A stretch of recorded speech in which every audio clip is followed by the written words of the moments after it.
everybody. Hi, guys. Well, from lovely Salt Lake City, Utah, It's Thank God I'm Atheist. the podcast. I'm Frank Feldman. And I'm Dan Beecher. And coming up today, we're going to talk about a comedy smackdown between comedian and religious group.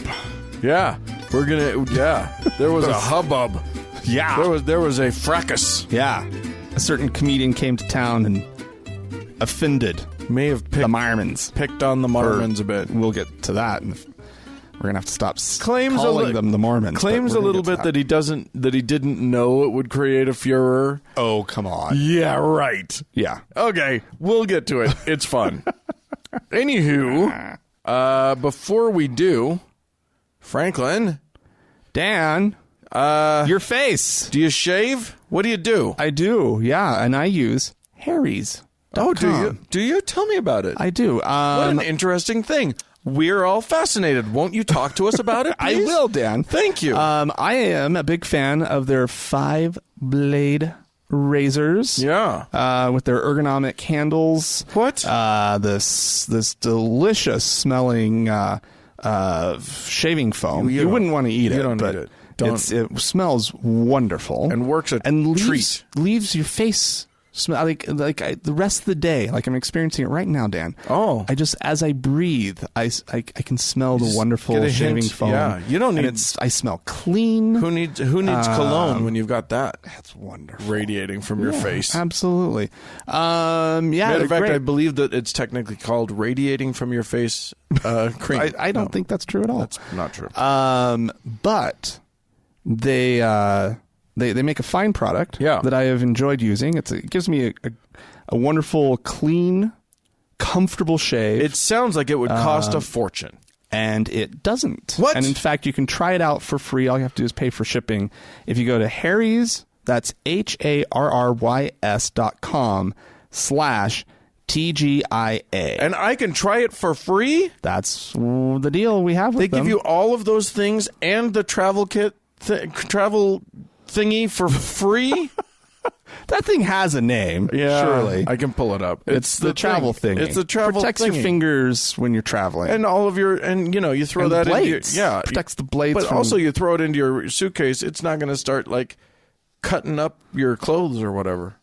You can just throw it right in. Throw it right in. No fuss, no muss. If you go there... It's a subscription service. They'll just keep sending you these things. You don't have to go to the grocery store. You don't have to remember when you're shopping. It just comes to you. And you also don't have to pay an arm and a leg. Like No, you do at it's the grocery so store. much cheaper. So I highly recommend it. This is a win-win-win for all of you shavers out there.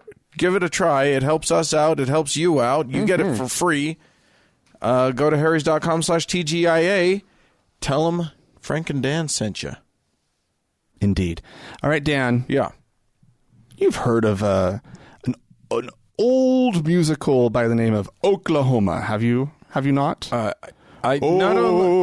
only have I heard of it, Oklahoma. I listened to it ad infinitum on my mom's 8-track player in her car when I was growing up. Oh, so you know it well. Oh, I know it by heart. You know about the Surrey with the fringe on top? Oh, sure. The corn is as high as an elephant's eye. Indeed. Well, Dan, the Oregon Shakespeare Festival in 2016 out there in Ashland staged a all-gay version of Oklahoma. Wait, I hope they called it Oklahoma, but I don't think they did. Wait, Oklahoma's not all gay already? It's a pretty gay play. And apparently they're doing another staging of it, and CBN, that's the Christian Broadcasting Network, Sure, home of our favorite, Pat Robertson, Patty Boy. CBN News is all in an uproar. Yeah. They cannot believe that their beloved stage play has been sullied and perverted by removing straight couples and replacing them with gay couples. So the central couple, Curly and Lori, right, have been cast as two women.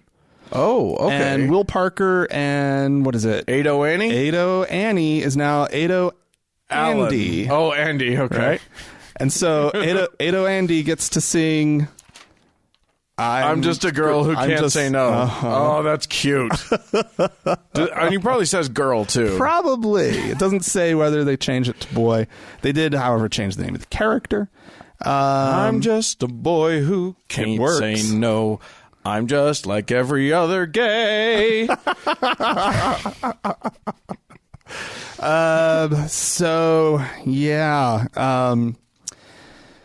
Oklahoma, beloved. I love it. I didn't know that CBN was such a fan until this article. They're not. Nobody actually likes that musical. It's terrible. Bemoaning the fact that the heirs of Roger and Hammerstein no longer have a say in what happens to their plays. Do they not? Who owns Presumably, they would have got in there and stopped this mess. Is it Samuel French? Who's the owner? Concord Music. Oh, okay. I love that they allowed it, because a lot of these, stuff that's not quite in public domain yet. They don't allow any kind of funny business with it. They don't allow you to monkey around with it at all. So I love that they were cool with it. They probably just like the press for something that is in their catalog. For something that is like so old and stale at this point that literally they're it's going to be in the rotation of all of the sort of community theaters that do Rodgers and Hammerstein, so they don't have to worry about those guys. And there'll be the occasional high school that does it. Sure. But apparently there's about 500 productions of Oklahoma every year. Oh, yeah. That's what I'm saying. It is definitely a classic. The article also is... it says, it's just the latest activist effort to twist classic American entertainment into pro-gay entertainment. Netflix recently produced an adaptation of the 1908 novel Anne of Green Gables, which was revised to include multiple homosexual characters. Apparently, they're all in an uproar because the sequel to Frozen might have a LGBTQ couple. They don't know yet. Yeah, it'll probably just be like you'll just see them in the background holding hands, and that'll be it. This is all very funny. Wait until they hear about the all lesbian carousel. Their minds are gonna be blown. I know. I love it. I would love to. I actually want to see this because I was listening to. Obviously, I'm a girl who can't say no, right? Or I can't say no. Can't. Yes. And I listened to all of that this morning, and it's quite funny if sung by a gay man. Yeah. Like, I think the play is they've probably found some really funny shit in it. And something needs to be done to update it, because frankly, all of that Rodgers and Hammerstein stuff, like, look, I'm all for classics, but it gets stale. A lot of them have to be like abandoned completely, because there's racism abundant. There's sexism is undeniably horrible. Well, the whole I'm a girl who can't say no, right? I mean, if you actually like start to think about the character, it's almost this is not a cool character. It's almost great though, because it's almost this sort of very pro-sex sort of take on the world. Like, if it were that, I would be so down. Right. If it was like, I'm just a girl who can't say no, I really love sex, give me more. Let's have more sex. But inherent in the whole thing is slut shaming. Right. Exactly. Right. And that's a problem. And that is a huge problem. Yeah. But of course, Ado Andy ain't going to be no slut shamed. Right. Yeah. And it draws all the gender norms into question. I love it. Obviously, just the casting of it does. Right. But then is the problems with a 60-year-old musical, over 60 years old. It's almost 70 years old, actually. And that's the thing about this stuff, is that it's got to be, like, if you want to do these plays, if you want to do South Pacific or fucking The King and I, or any of these plays that have become really problematic, even though those two plays specifically are supposedly anti-racism plays that are horribly racist while they're doing it. Welcome to the mid-century of America. Exactly. Right? So if you want to do them, don't. But if you want to do them, you got to do something with them. Right. You can't just do them straight. And especially you can't, okay, now listen, people. If you're in a community theater, I get it. I love community theater. It's great. I don't do community theater that much anymore because now I'm actors' equity. Yeah, and they can't afford me. Oh. But I'm a fan. But you cannot be casting white people as the king of Siam anymore. You can't. You actually have to get a Siamese. Yeah, if you want to do the king and actor. I, good luck. But get yourself a Thai actor. Yeah, exactly. Have fun with that in rural Tennessee or whatever. Yeah. But, that's what you have to do if you're going to just do it straight. You got to have all Asian actors playing Asians. You got to have white people playing white people. Or you can actually, well, we're not going to get into the whole thing. Anyway, don't do those plays anymore. They suck. I'm going to take us to the land of Arkansas. The far away, mystical, magical the land magical of Arkansas. land of Arkansas. You and I have spent some time in Arkansas. Arkansas surprised us. I actually don't mind Arkansas. You and I were both very surprised in Arkansas. Yeah. Because both of the places that we went, both of the towns that we stopped in Arkansas that we had expected to be one thing were very much another thing. Oh, yeah. Including the place that hosts the Passion Play. the huge Eureka Passion Play Springs, Arkansas. with the giant Jesus statue looking out over everything, which turns out to be like gay. Yeah, we walk into this restaurant, right? And there are no tables to be had, but the hostess, this middle-aged woman, probably owner of the restaurant. Yeah, to be I think honest, so. She goes, I don't have anything available, but I have a table with another couple at it. Yeah, or she something gets along this those sort lines, of right? sly look in her eye, and she's like, I can sit you with these two friends of mine. I think you'll get along great. She knows nothing about us. And sits us down with these two guys who are like sort of middle-aged gay couple who had moved to Eureka Springs, Arkansas from fucking San Francisco.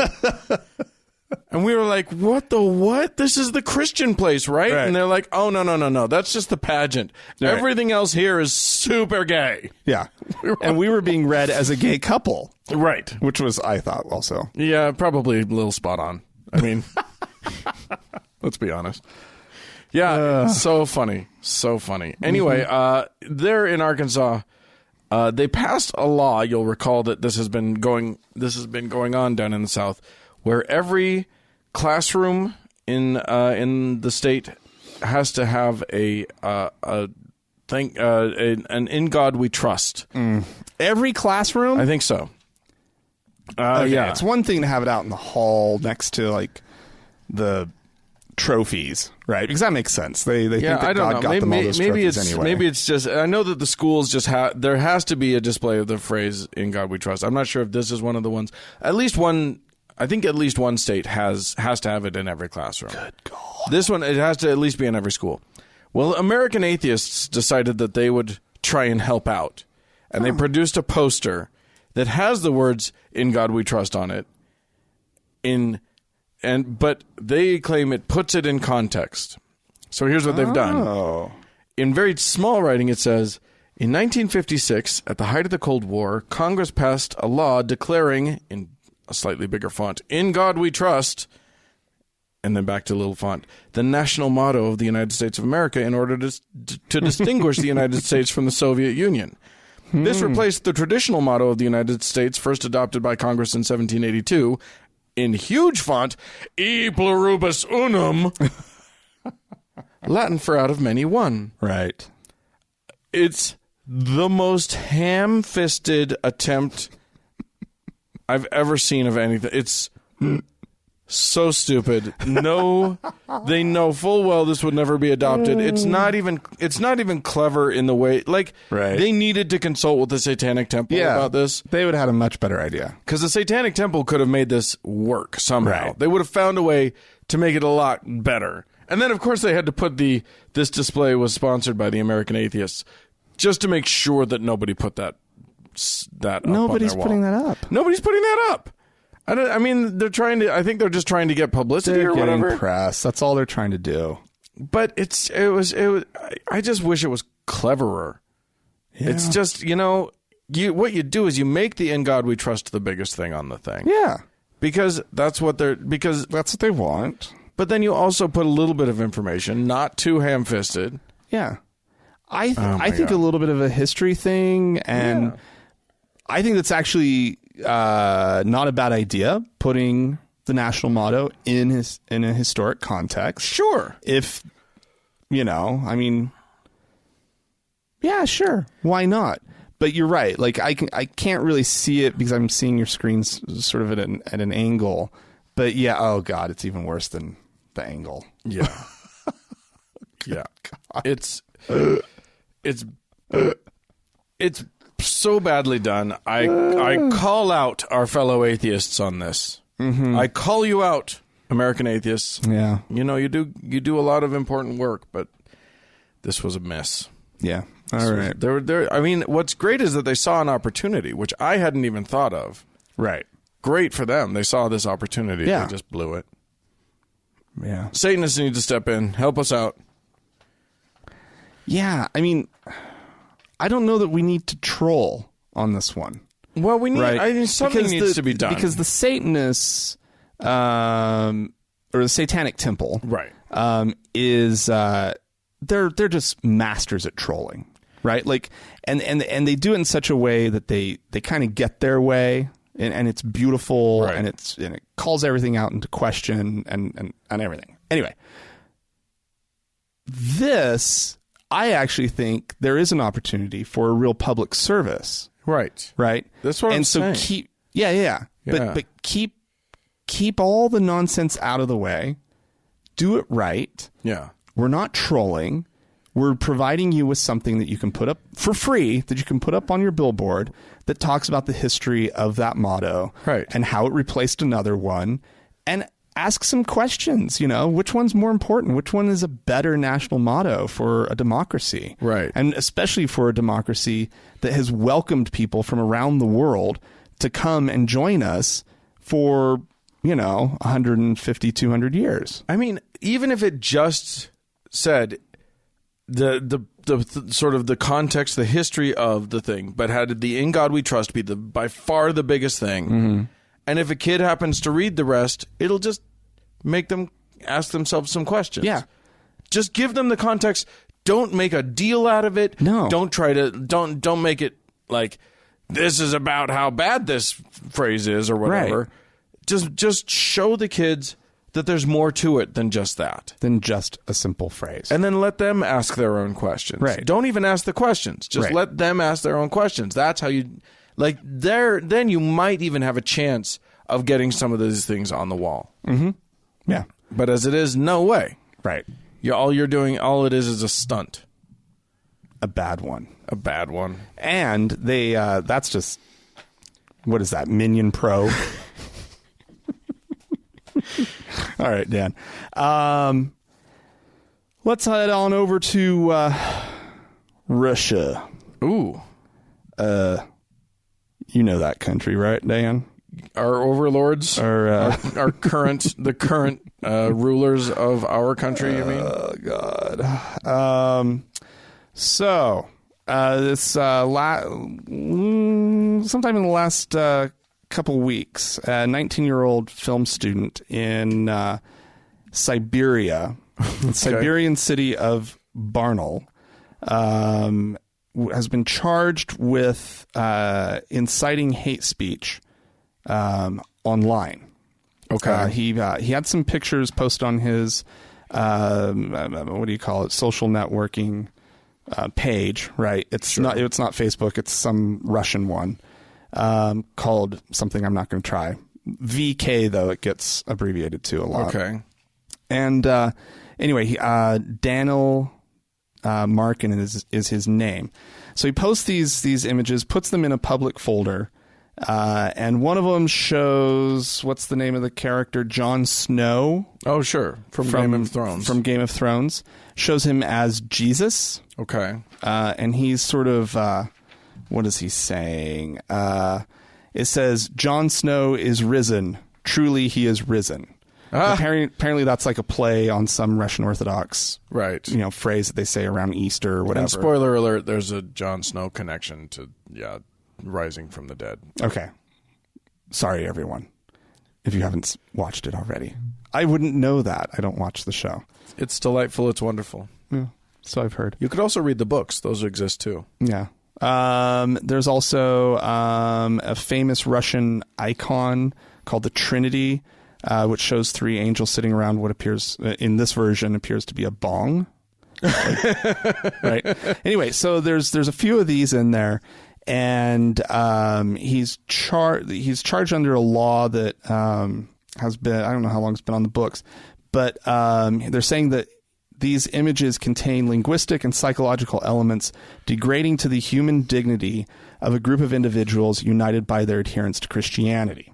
They chose not to charge him under a 2013 law that criminalizes public actions aimed at insulting believers' religious sensibilities.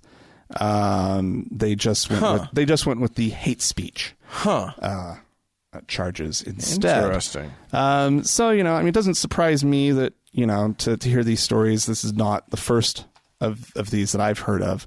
We haven't really reported tons on these stories. But some of the consequences for this kid, because they also put him on a blacklist of terrorists and extremists. So he is unable to get any kind of bank card or open accounts in his name. So he's completely excluded from any kind of financial institution in Russia. He's in a position now, because he's on that list, that he is basically unhireable. Jesus. So without even being, convicted of these crimes, he's already on this list, which carries huge consequences. Yeah, he doesn't even have to go to jail. They've wrecked him. They've destroyed his life. Wow. Already. Don't make a joke in fucking Russia. No sense of humor.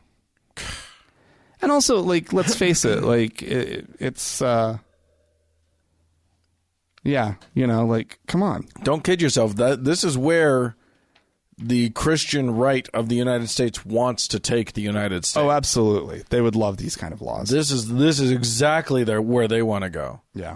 Of course, if they're not careful, if they don't write the rules correctly, they might screw themselves over in terms of how they talk about Muslims or how they talk about Buddhists or whatever. Yeah, it would be kind of delightful, awful delightful. Yeah. If in the short term they got some of the things they wanted, but as the demographics of the country continue to change, just long term, it creates them serious problems. Yeah. I don't want any of that to happen. No, I don't want to live in it's that not country, good. And as we've learned in this country, even when you think you're being clever about passing laws to do with religion, they only apply to Christians in positive ways and everyone else in negative ways. Right. No matter how you write it, because our legal system is really great. Let's move on.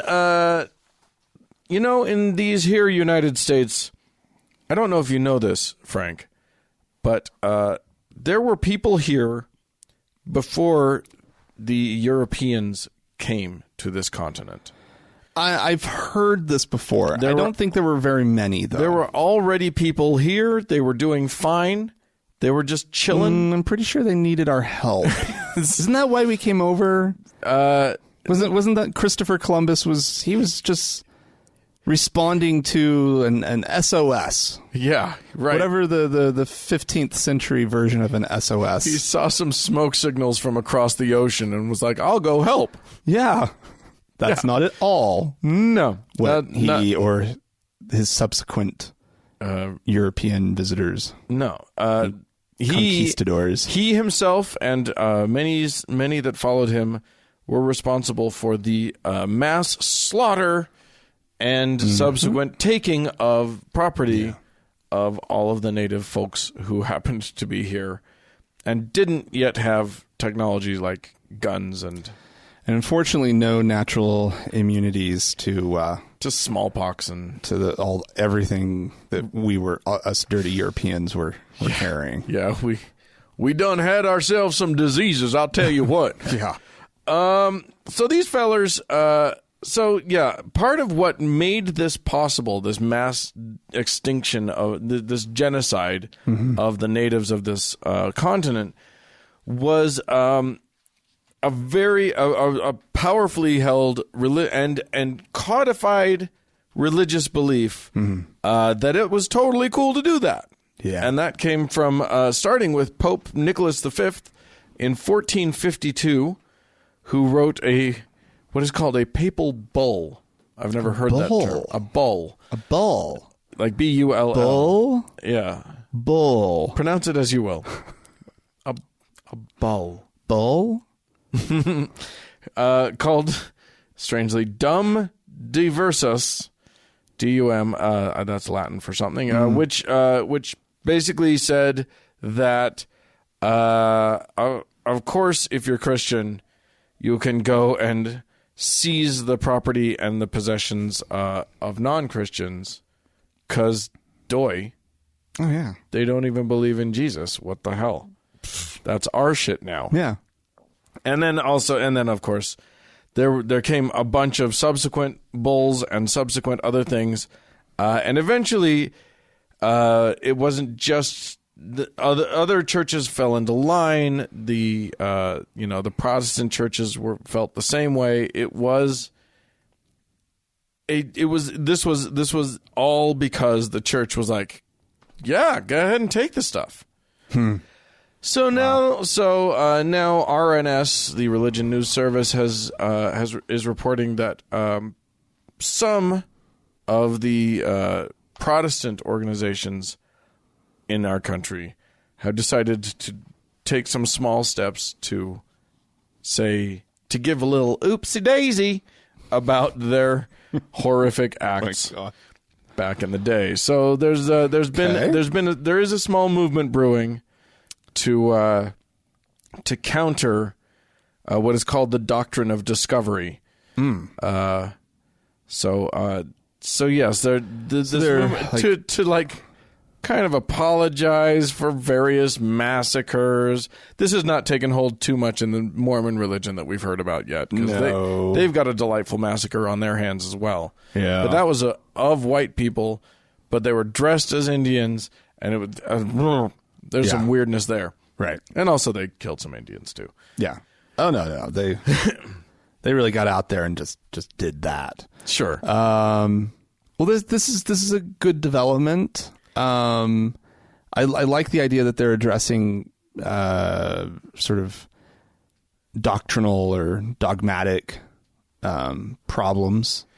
That sort of these generally held beliefs that still, I mean, what the manifest destiny, right? Yeah, surely came out of this idea in America of the 1800s that it was our God-given right to be a coast-to-coast country. Right, to just keep pressing westward. Yeah, no matter who owned the land, who was in the way. Well, nobody owns the land until we get there.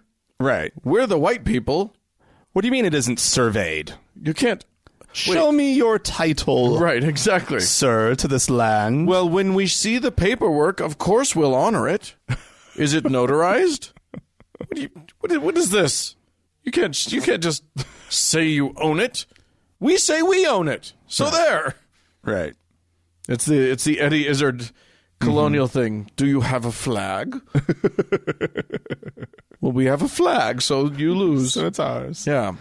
Yeah. So some churches are taking some responsibility.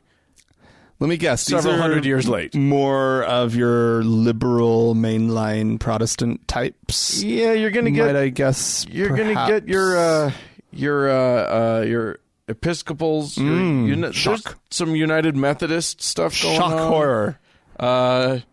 So yeah, I mean Presbyterians maybe. Yeah. I don't see that, but probably some veins of Lutheranism, not all. So anyway, that's there's a little movement happening there. Good. I hope that they get some traction with that. I think that we need to own up to our history a little bit more. Mm-hmm. And You know, it's at least and be it's- honest about it. If nothing else, be honest about it. And it's not quite too late to take ownership of that. There are so that's good. It's almost too late. There are still some Native Americans left. Is that what you're saying? Well, I'm just saying, like, there's got to be a term limit on this. There's got to be an expiration date on the apology. Statute of limitations. Yeah, but I suppose. And they're pushing it. It's been hundreds of years. Yeah. Come on, guys. I don't know. Anyway. Okay, Dan. Yeah.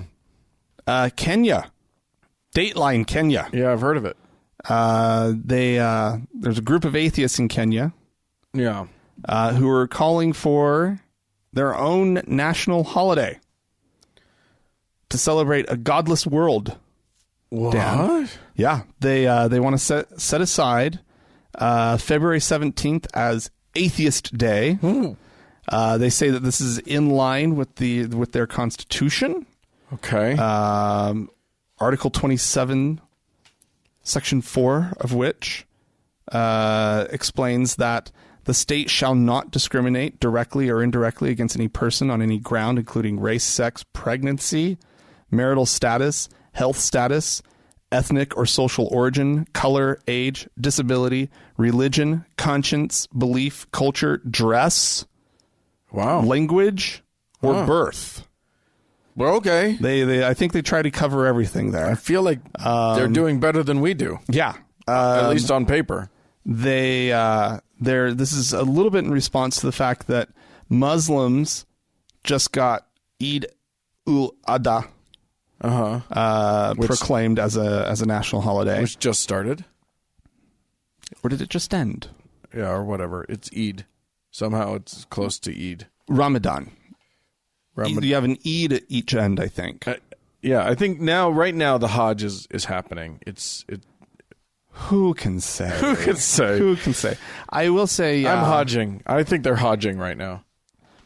Anyway, Eid al something or other just happened or something.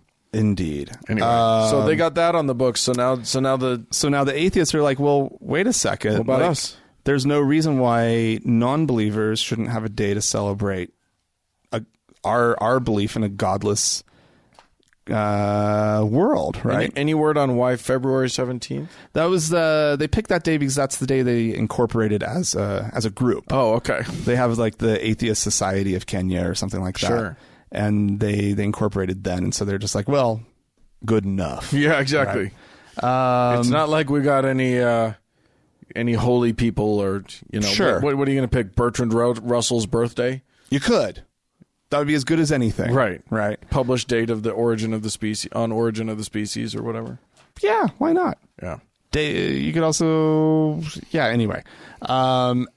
Also, maybe there was nothing else going on that day. Right. Yeah. Oh, that's true. You got to pick a day that like somebody else doesn't already have. Yeah.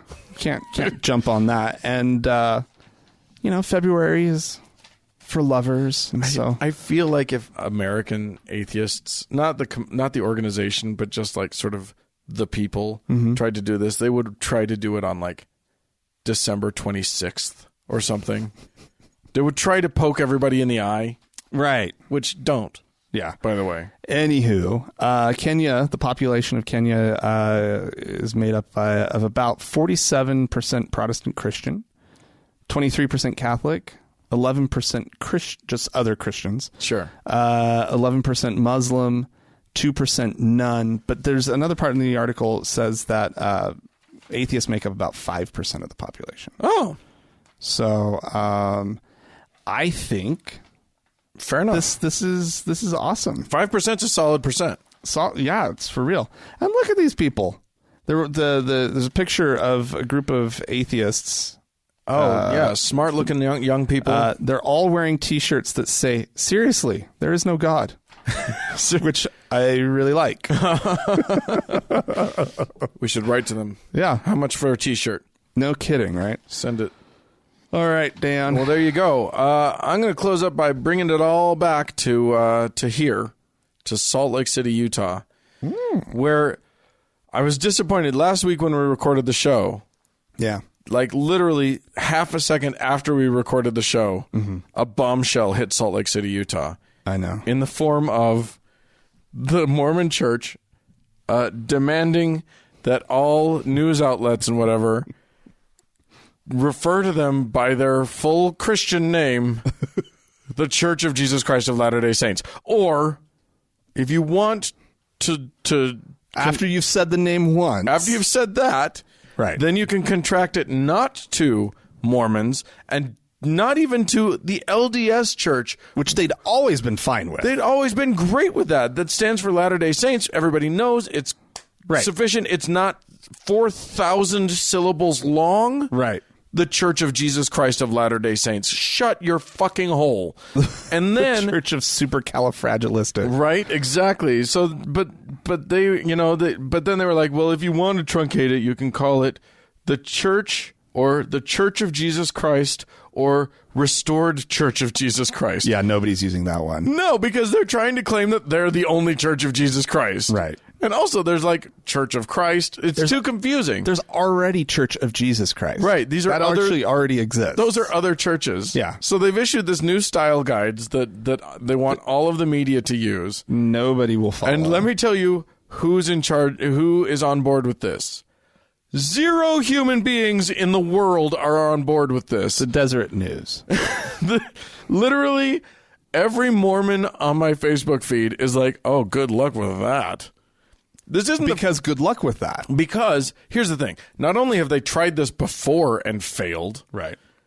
but they've spent millions of dollars hiring top PR firms to make the world have positive associations with the words Mormon and the words and the letters LDS. Well, and somehow they were missing the irony of the fact that they released this press release, Right. on MormonNewsroom.org. Right. And LDS.org. And LDS.org. Also, Yeah. you guys.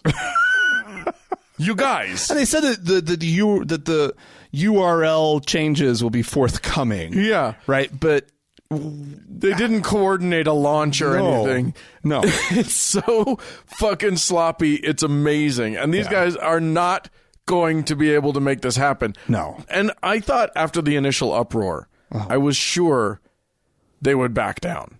Oh, no, they doubled down. They doubled down. Yeah. Yes. So then President Rusty Nelson, I'm going to call him Rusty from now on. A Rusty Nelson. That doesn't sound good. Rusty Nelson. Can you do it both gay and straight? I think you can do it either way. You just have to do it backwards if you're gay. Anyway, so Rusty was giving a talk in Canada and did double down and said, "We know it's going to be a challenge to undo tradition of more than 100 years." You think? Yeah. Guess what? Mormons have been calling them. So the truth is that Mormon, as a word, so it's more. So for those of you who don't know, the Book of Mormon is where we get this word Mormon. Mormon was a character in the book, Right. who ostensibly compiled all of the books together and then wrote his own little bit at the end. Right.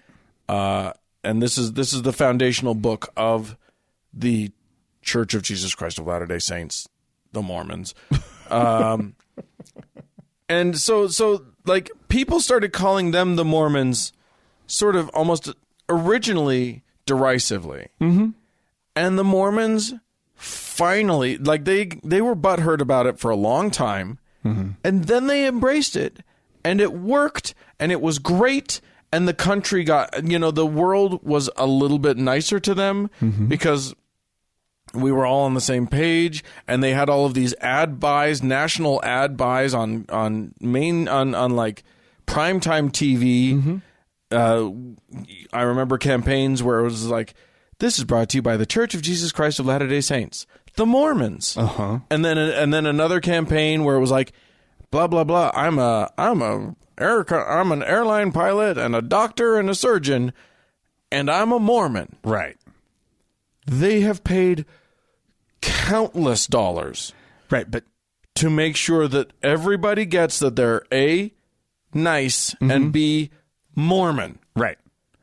But this is not. So the fact that this should not surprise anybody, because Russell Nelson has been the one calling for this through the last decades. Yes. Right? Like, he has been like their last attempt to do this. He was the one who gave the big speech over the pulpit about it. Right.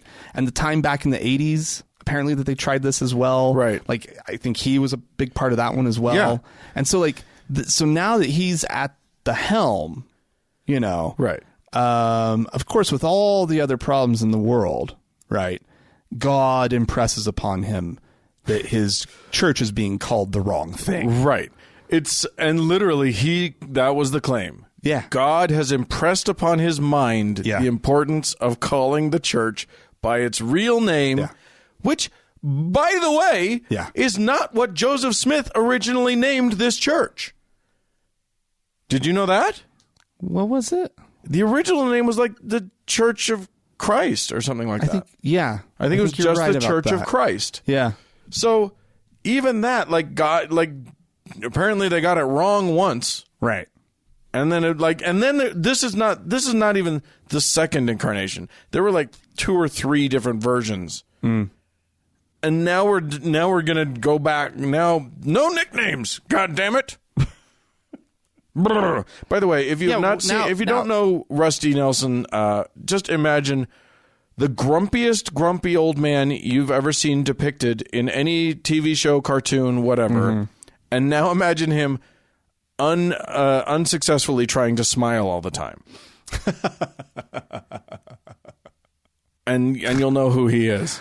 So yeah, he's been sitting there for 50 years going, we're calling the church the wrong thing. God damn it. Gosh darn it. Dag nabbit. Yeah. So I don't think this one, as soon as somebody else is at the helm, which it will die. Surely, but should be happening soon. The man's what? 92 or something like that? Yeah. But guess what? In the meantime, they are going to spend millions trying to undo all of the good publicity that they've done. Good. Congratulations, Rusty Nelson. They're going to spend just gobs of money on You've this. found a good way of wasting your money. They're not even going to poke a hole in that.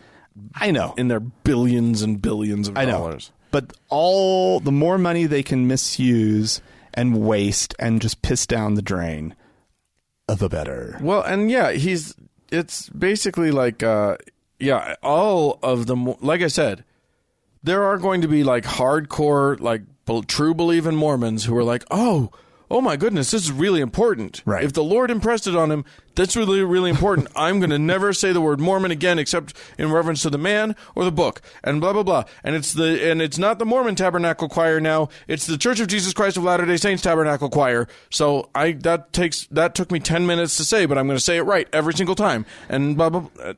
But then all reasonable thinking LDS people are just going to be like, yeah, I'm not going to do that.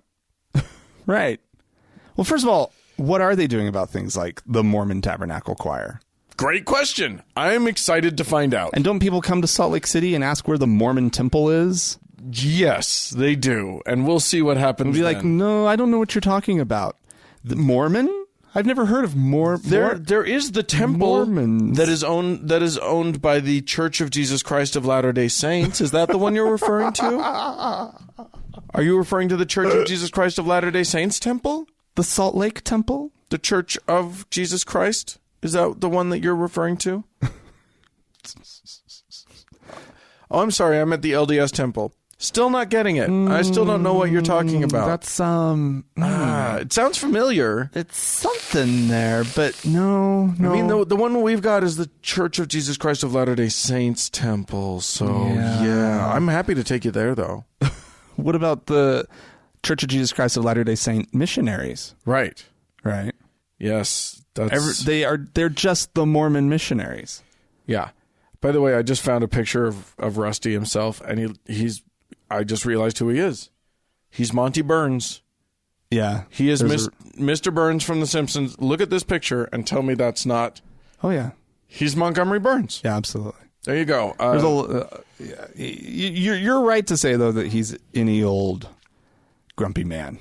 He's all of them. Yeah, picture all of the most angry grumpy men, but then they have to smile all the time, and they're mad about that too.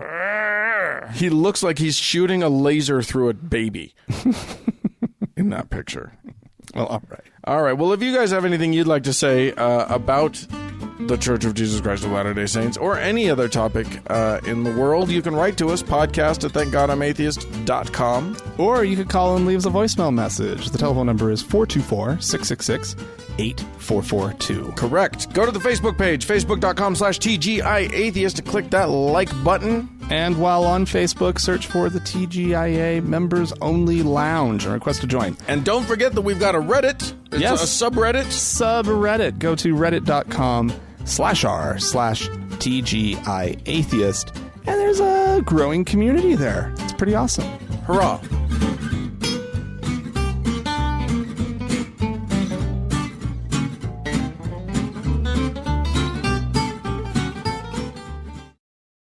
Hey, Dan.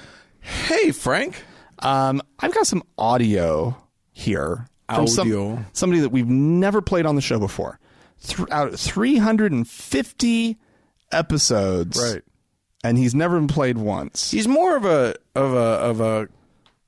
political wonk, I think, than he is a religious guy. And that might be why we've never really seen him on the show before. But in these United States, you can't separate politics from religion for very long. Eventually, they're going to collide. And essentially, he's just bringing up... he ends up bringing up Islam, which I think is what brings us into acceptable for our purposes. But it's a guy by the name of Gavin McInnes, which you might have heard his name before. Yep.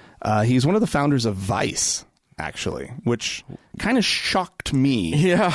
Because he rants like just a true blue right-wing nut job. Yeah, he is. He's to the right of the Koch brothers, apparently, and so that feels a little off-brand for Vice. Yeah, but just a touch. Anyway, this is actually he's not the only person that I heard this week starting a new line that's coming from the right. Which is, we heard this from multiple sources, and it's very clearly like how they've decided to spin the wickedness of what's happening on their side of the aisle. Yeah. And so let's just have a quick listen. Oh, also, he's not having a seizure at the beginning. He's just he may not be. He might be. He might just be playing it off. I don't know. Who knows? Allah Akbar! Allah Akbar! Pakistan Zindabad. Pakistan Zindabad. Pakistan Zindabad. Allah Akbar! I'm just fascinated by this New Mexico compound that the news has just dropped. They're not interested in it anymore. Boring!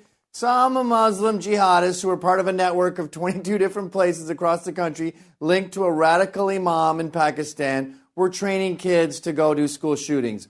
Wow. Let's talk about D.C. and the fact that 15 white nationalists got a bullhorn together and yelled a bunch of stuff about unity and free speech and were attacked by, 2,000 morons who were screaming, "We don't like hate! We hate Nazis!" The news is so disproportionately focused on Bigfoot. Bigfoot doesn't exist. Nazis are not a thing. Islam is a thing. So I want to devote this show to it. We're going to have Ryan Mauro on the show towards the end there. He's from the Clarion Project, and they're experts on these jihadi training camps. Can you imagine if there was white nationalist training camps? If there was dozens of white nationalist training camps where they did relays and they had guns and there was women getting lashed for disobeying, and you heard that they were planning school shootings. Can you even imagine? I think if one student drew such a scenario on a piece of paper in class, it would be international news. But this is really happening here in America, and everyone is ignoring it. I'll tell you this: I can imagine if there were white nationalist training camps, because there have been, there are. Yeah. It's like they call themselves militias, Yeah. and they're all over the goddamned country. Yeah. But no, they're Bigfoot. They're like way more common Yeah. than whatever this story of these Muslims who are training kids to do school shootings, that was scary, And that's real news, and that should be watched. Yeah. Why was the media focused on D.C.? Because they thought it was going to be another Charlottesville. right, because it's been 1 year Yeah. since someone was killed Yeah.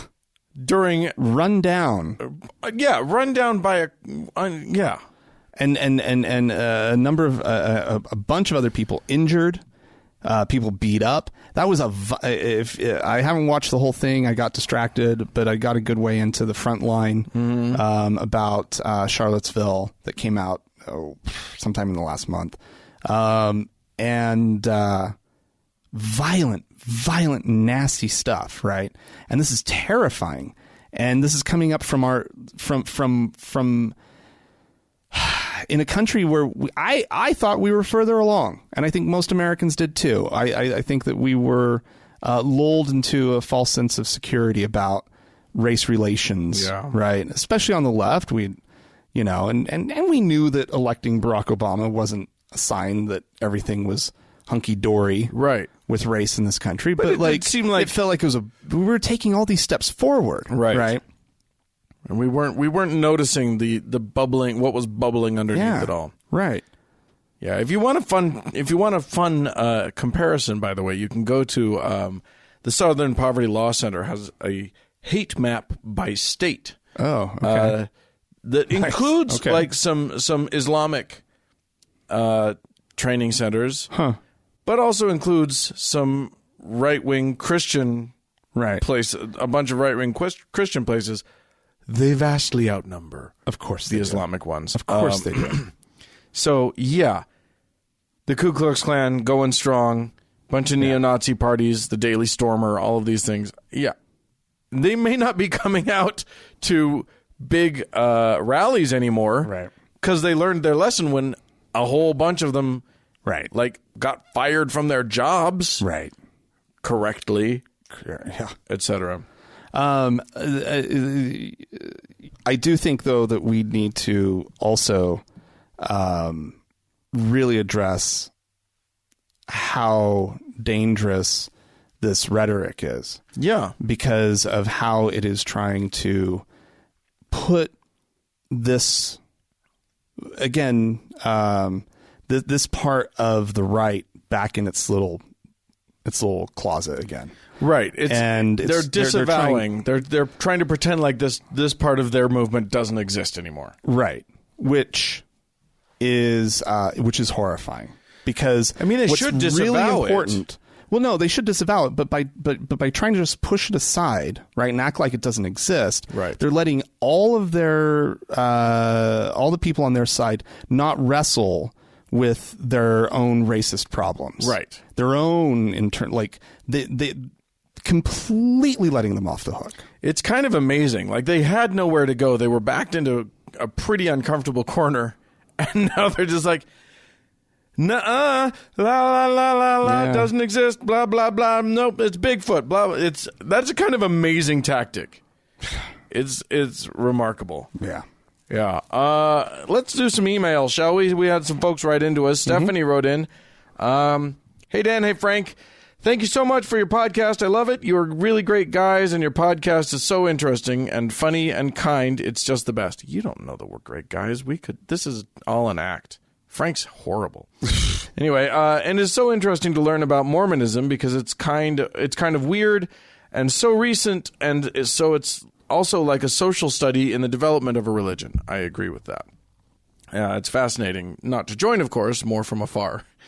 I have been going through your archives, and in listening to the Lent episode, I remembered a funny thing I wanted to tell you. A few years ago, my sisters and I were talking with my very loyally Catholic mom about Lent. In that conversation, she told us that Sundays during Lent are not considered to be part of Lent. The good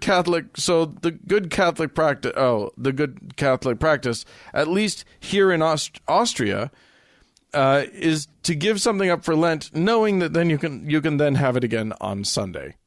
I find this delightful and so really Catholic. Got to find a workaround, right? Have a great week and keep up the good work. Love the show, Stephanie. I think that's cute. I gave up this for Lent, except for Sundays. I gave up chocolate for Lent. Can't wait until I can gorge myself on Sunday. Let's see. Jocelyn wrote into us, "Hey, Frank and Dan. Loved this week's episode. I grew up Mormon in Australia." We've got an Australian and an Austrian. Okay. And I always felt like I was living a double life. At school and at home, things were pretty normal for an Australian. But at church, everyone had this weird obsession with emulating Utah culture, both real and imagined. This is so weird to me. You guys, of all the cultures in the world, this is not the one. My favorite example was Halloween. In Australia, it's not a big holiday, and very few people celebrate it, except for university students who are happy for any excuse to drink. But every year, my ward would host a trunk or treat for Halloween. I assume the tradition was borrowed from the USA. Yes, it is, and I object to it even here. Right. Because it's trick-or-treating, and you go door to door. Right. This is meant to keep kids safer by and she goes on to explain, if you're unfamiliar, all the families in the ward parked their cars in the church parking lot, opened their trunks, and the kids would safely go from car to car collecting lollies. That's Australian for candy. From each vehicle under full supervision. Perhaps the most bizarre part of this ward activity was trying to explain it to my school friends. You see, in Australia, the trunk of the car is usually called the boot. I don't know why, it just is. So when I told people that I would be spending the night trunk-or-treating, I was met with looks of utter confusion at both the terminology and the activity itself. Needless to say, it didn't help to tell people that I would be doing this activity at church. Anyway, I thought you'd be interested to know that in Australia, some of the uber-white Utah traditions were adopted as general Mormon culture. What a strange childhood I had. Oh, my God. Yeah. I mean, it's one thing to be Mormon in Utah. Yeah. But to be Utah in Australia... At least let the kids trick or treat, right? Like, drive around to the different Mormons' homes. Yeah, or something. Right? Like, have a list of participating families. Right. Like, if you're going to do it, do it. But even that's not right. You're supposed to be running from house to house to house to house to house. Yeah. All along the block. I do. I loved Halloween. I still love Halloween. I don't know. There's something fun about it. It's fun. Dressing up and you get candy and treats and stuff. Yeah, trick-or-treating was always fun. Yeah. But yeah, like if it's not, that's bizarre. Why do it? The trunk or treat thing. I mean, there's more candy in a smaller area. Take all the doors in the church, right, and have somebody different behind the doors. Yeah, and then the kids get to go around and at least knock on doors and have somebody answer it. Yeah, give some candy. Go. Oh, what are you supposed to be? Yeah. You know, and all the. Stuff hey, anyway. we have a voicemail, don't we? Hi, Frank and Dan. This is Loretta from Brooklyn. I love your podcast, of course. I listen to them all the time. But, you know, all the time people are talking about this Christian baker, the one that won't make the cakes for gay people. And, you know, they always talk about how terrible it is and how wrong it is. But the thing is, nobody seems to focus on the real basic issue that they are thinking about homosexuality as a lifestyle choice, okay, as if you just select and decide to be this, whereas most of the science has come in now and are pretty much favoring that it is biological and determined at birth.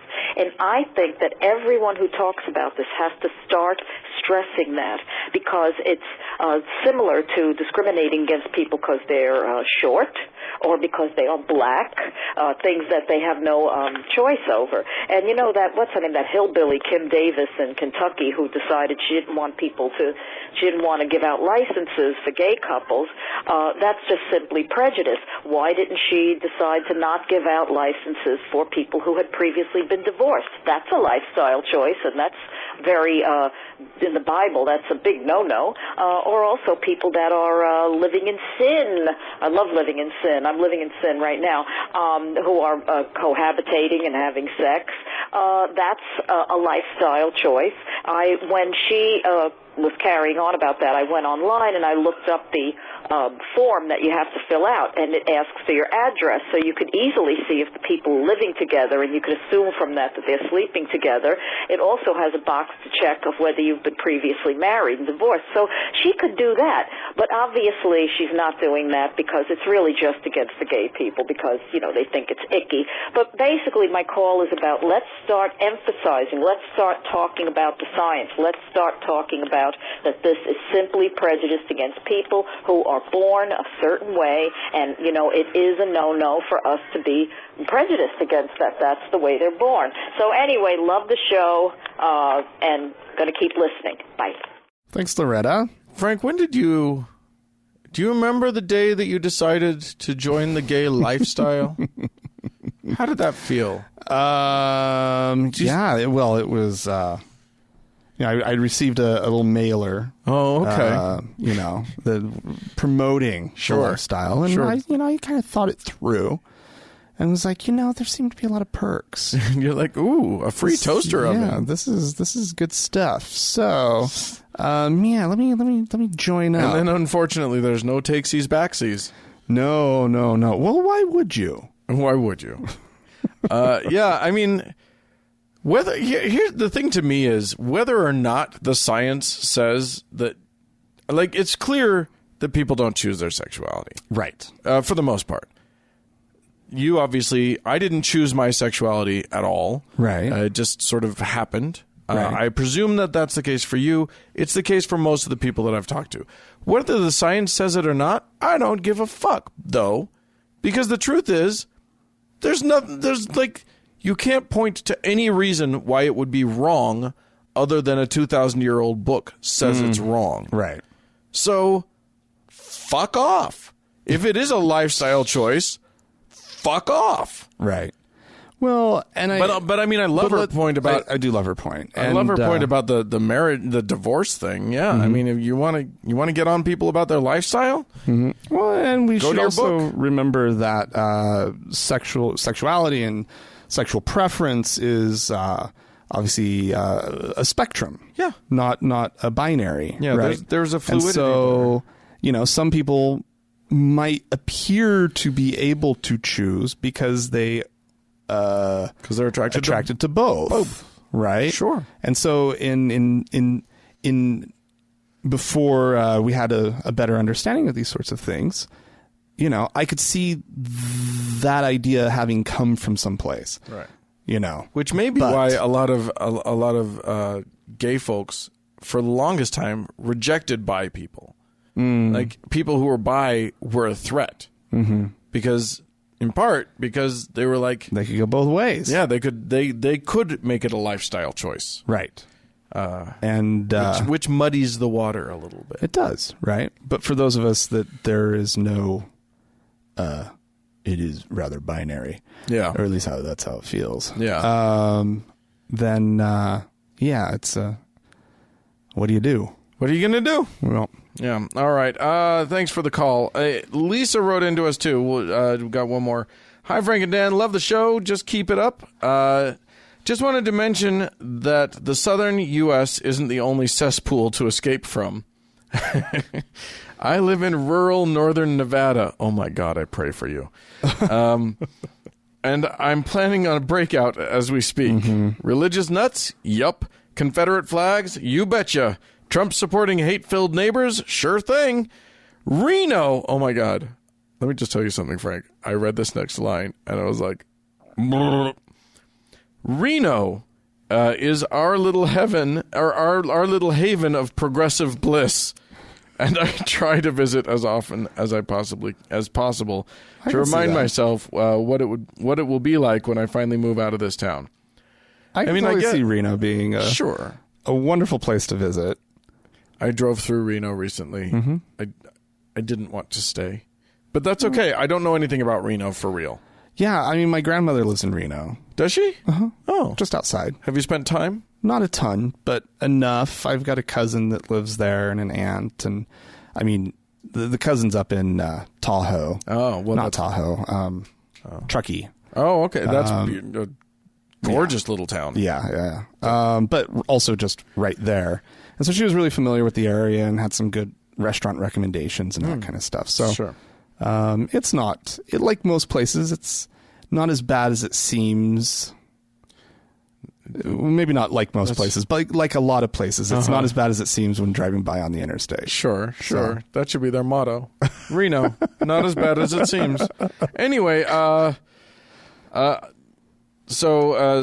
also, you mentioned conservative Christians, Muslims, and Jews hating on trans people, but conservative atheists do it too. My ex-spouse came out as trans after we separated. She is now the happiest she has ever been, and I'm thrilled for her.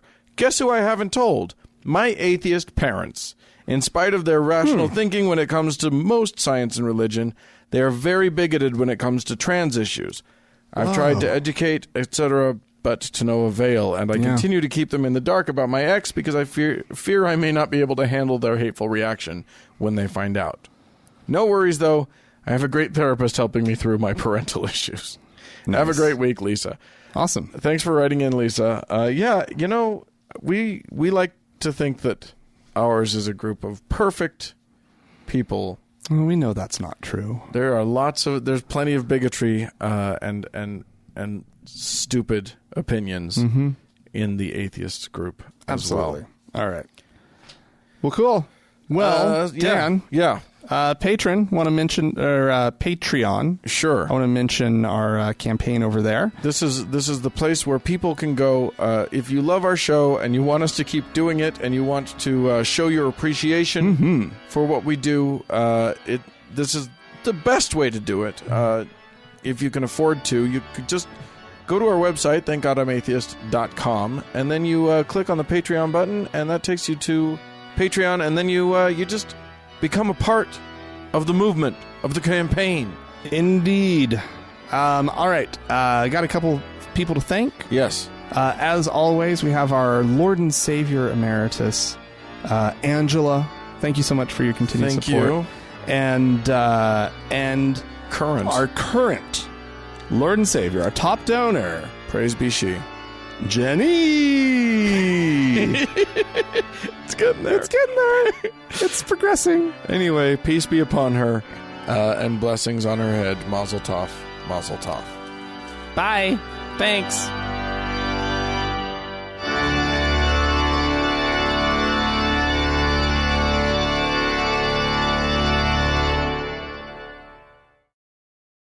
And in our cross to bear news today, Yeah. I just wanted to do a pun on the name David Cross. Oh. See what I did? Good one, Dan. Thanks. No, puns are usually best out of context. I love it. I like to spring it on you and then backfill it later. Yeah. With context, with what you need to understand it. Well done. Thank you. I think my work here is done. I'm leaving the show. Bye. Okay, bye. No, David Cross came to this fine state of Utah recently. Wasn't selling many tickets.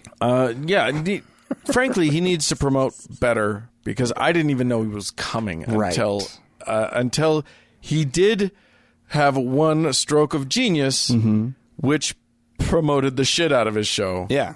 Which was that he tweeted out a photograph of himself with, it basically said, Utah, learn the real truth. and it said this thing, and it was a photoshopped image of him sort of outside of a dressing room, like at a department store or something, in just wearing Mormon garments. Fantastic. It's offensive to Mormons. Oh, God, you guys. But fantastic. The Mormons are so... Oh, Dan, sorry. The members of the Church of Jesus Christ of Latter-day Saints. The Mormons are so protective of their sacred underwear. It is redonkulous. Right. It is, because as Cross himself pointed out when he came, he had never heard, he said, I've never heard, what did he say? Something like, I've never heard the words Mormon and underwear, or the word sacred and underwear put together. Right. But when you put them together, it's hilarious. Right. He's not wrong. No, yeah, it's funny. That's pretty fucking funny. Yeah, that's good stuff. So yeah, but you can't touch a rawer nerve to a Mormon, to a member of the Church of Jesus Christ of Latter-day Saints, than their sacred holy underwear. Right. Which you wore for years. I did. You're correct. Those were plural. It was about 3 years. Yeah. And yeah. What'd you think? Comfy?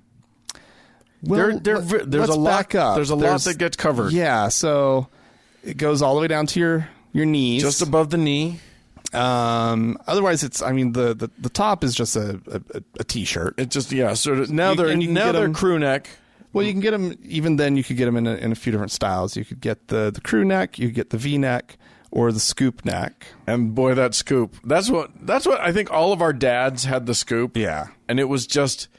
We called it the eternal smile because you could see that scoop neck under their white dress shirt. That one was already starting to lose favor. Yeah, our by the generation. time I got my garments. Largely rejected them. I did crew neck, but I remember my parents being really fussy. They're like, "Well, you can't leave your shirt unbuttoned if you're going to wear the crew neck because you can't show the garments."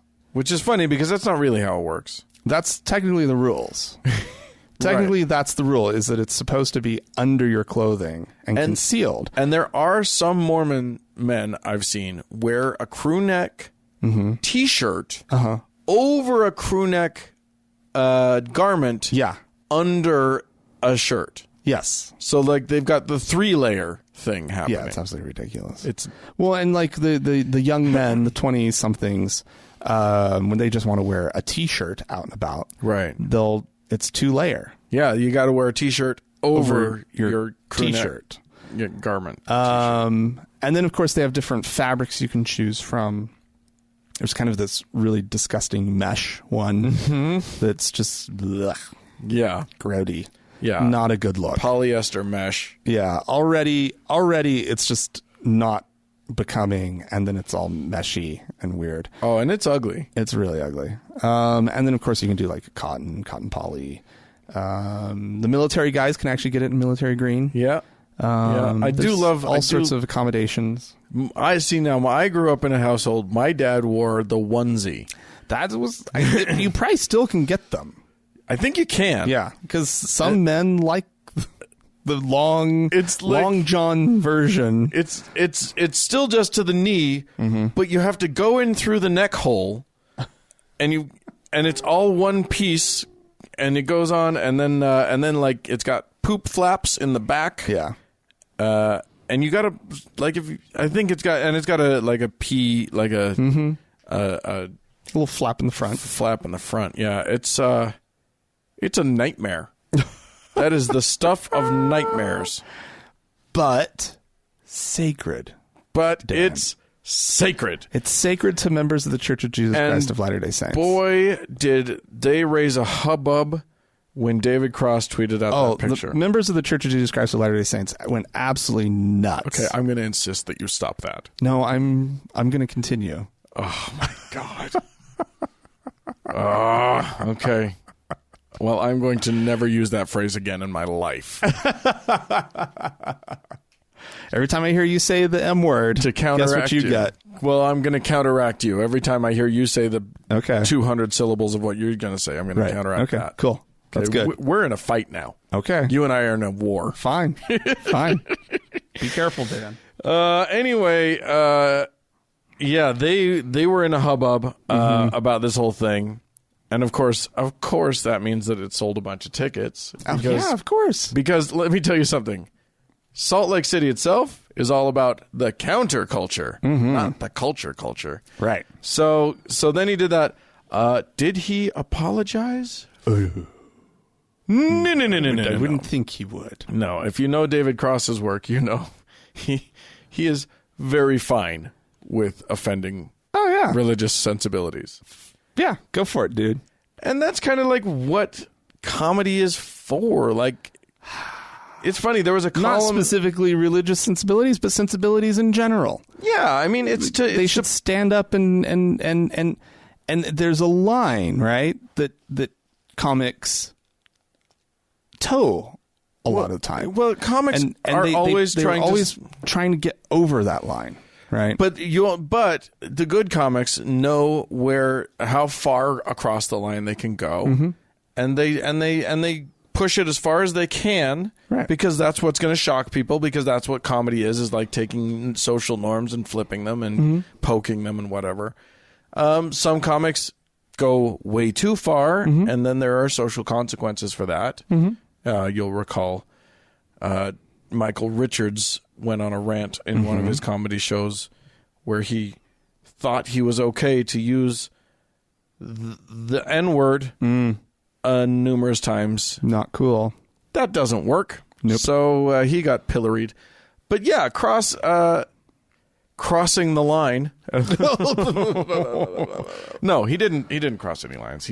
There was one columnist in the Salt Lake Tribune who accused him of taking the lazy way out, to which he responded that it wasn't lazy. It was easy. Yeah. Sure. It was an easy joke. It wasn't lazy, though. Right. Yeah. Yeah. And it is kind of funny to watch Mormons and to watch Utah try to respond to this kind of a thing, to an outsider making these sorts of jokes, because they don't know what to do. Yeah. I kind of flail around. Members of the Church of Jesus Christ of Latter-day Saints, they have. Don't worry, ladies and gentlemen, he will not be able to keep this up. They have a hard time. What's it called? Laughing at themselves. Boy, do they ever. Yeah. They don't have a sense of humor about themselves in that way, because they're very, it's that very protectionist, I can pick on my brother, but you can't pick on my brother. Right. And I get that to some extent. And I actually feel that for the Mormons sometimes. When outsiders make fun of Mormons and they do it badly. Wait, who? Members of the Church of Jesus Christ? When they do it badly, I feel a little protective. Like, you know what? They're fair game to make fun of, but you got to get it right. You can't make fun of the wrong things. Yeah. Because you're off base. Right. Like, you're ill-informed. Right, yeah. Usually. If you're being dumb about it and you're making fun of something that isn't really a Mormon thing, or that, was a Mormon thing 100 years ago but isn't now, and you're claiming that it is or whatever, like the whole polygamy thing, get it right. As a matter of fact, when I went in to watch the Book of Mormon musical with the Trey Parker, Matt Stone musical, I went into it a little bit ready to like punch back, to be like, but they got the Mormon stuff right completely. Turns out that the problem with that musical is that it's horribly racist and awful about the African people in the play. But they get they nail the Mormons pretty great. Yeah. But the Mormons, here's the other thing. Mormonism has a centuries-old tradition of needing their what's the word I'm looking for? To be put upon, to be persecuted. Their persecution. They love being persecuted. They need to be persecuted. Yeah. So it's really one of their favorite things. Anytime one of these things happens, maybe they could have a sense of humor about it, but their need for them to be persecuted could overweigh that. And then it's like, oh, good, it's a chance. Just like all Christians in this country, they need to feel persecuted. Yeah. So in Utah, where Mormons are the vast majority, they love to declare their own persecution. While in the meantime, they persecute the rest of us. I know. So there you go. Humor. Hey, at least Cross is still able to get a bank account after this. Right? It ain't Russia. Right. Because you should be able to make fun of other people's beliefs. Right. It's not sacred to me, right, asshole. It's sacred to you. Right. So don't you make fun of it. Right. Yeah. It'd be wrong for you to make fun of it. But just note that, like, the rest of us don't have to honor that. Right. I personally tend to, like, not want to go too far into people's sacred world. Because, like, you know, I don't want to be a dick. But also, when you're a dick to other people, you're fair game. Absolutely. You've put yourself out there in a way. You know, the Mormons have fought tooth and nail against the gays and against all sorts of common sense things, against people who get, you know, strong medical help from marijuana. They're now fighting that. Right. So fuck you guys. Yeah. You put yourself out there. So I have no problem with people slamming you. And, you know, your underwear is funny. And your underwear is ridiculous. You should have kept that a better secret. That's all I'm saying. Or just like somebody opened their big mouth about the garments. You should have kept it a better secret. Or, you know, just learn from all of these other religions. You have one piece, you know, you have something that's outward showing. Like, I like that it's kind of inward showing, that it doesn't show to the public, because it doesn't feel like a purposeful separation. And I think that that's good. But, you know, we don't make fun very much of a yarmulke or whatever. Right. It's just a thing. It's a hat that somebody's wearing.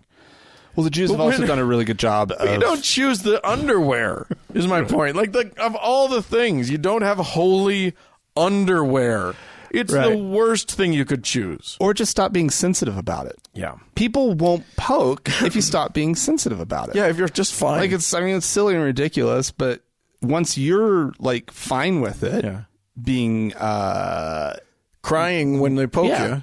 Yeah. And just own it. Just own it. Just be like, yep, it's silly, but it's ours. Yeah. That's what it is. Cause yeah.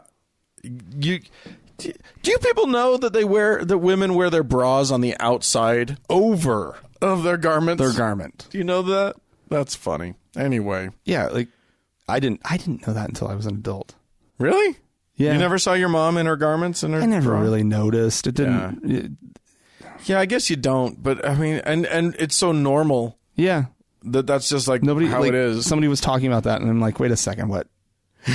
Oh. Yeah. Weird. Super weird. Super weird. It seems like that would just feel weird. Oh, it'd be awful. Like, wearing a bra would be awful enough. I would hate wearing a bra, but wearing a bra, like, with, like, something bunching underneath it. Yeah. Gugh. Oh my God. They should be talking about that. I know. The Where are the garments with built-in underwires? Where is that? It's clear that men are in charge. Well, that is a fact. All right. Well, ladies and germs, if you have anything you want to say about all of this, please feel free to write into us podcast to podcast. Or you can use our email address, which is podcast@thankgodimatheist.com. Or you could call and leave us a voicemail message. The telephone number is 424-666-8442. Go to the Facebook page, facebook.com/TGIAtheist. And while on Facebook, search for the TGIA Members Only Lounge and request to join. It's a closed group. That's what makes it great. Yep. Also go to the Reddit page, reddit.com/r/TGIAtheist or atheist, and join up with that. Speaking of our social media, thanks again so much to Mackenzie for all of her hard work on our Facebook page. We're almost to 10,000 likes. That's unbelievable. You guys, just get us over that hump. Yeah. We should do a push for that. Anyway, get us over that. Thanks so much, Mackenzie. Thanks to Amy, Danny, and Sarah for their work as moderators in the lounge. And thanks to the Red Rock Hot Club and Gordon Johnston for the use of their music. And thank all of y'all for tuning in. Bye now.